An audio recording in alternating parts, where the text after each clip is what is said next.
Biggest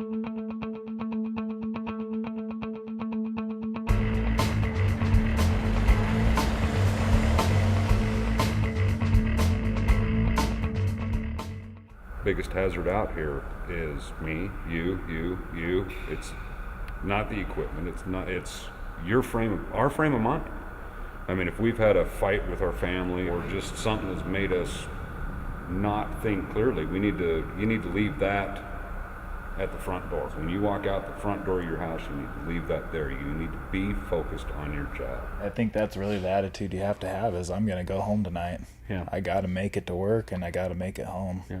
Then it makes you wonder and who's been up all night and all day and trying to drive home and they're half asleep. If I can't make it here safely and make it home safely, I might as well stay home with my family. Yeah, you might as well work at McDonald's or something, huh? You can't just be thinking about your rig, although that's the main problem. You got to be thinking about, okay, I've got a half-ton pickup coming up on me. What's he gonna do? Because if he were to cause you to get into a wreck, it's still gonna look like it's your fault. Good attitude is going to prevent incidents for sure. It's real important to work as a team out here, even if you don't know the other guy, and to do things like yield to the traffic and show courtesy to others. When you come out here, you have to have common courtesy. Yes. Respect for one another goes a long ways out here. If you don't, somebody's going down. There's no place you need to get to that quick that's worth your life.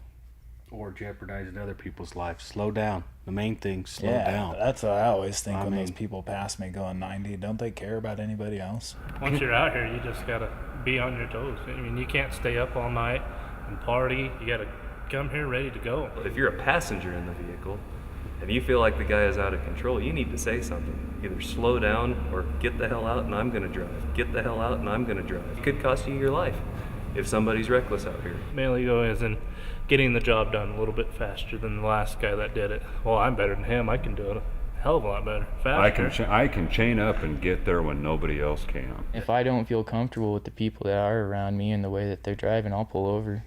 I'll just wait it out. The gas has been down there for millions of years. Another 10 minutes isn't going to matter. We get paid to be safe.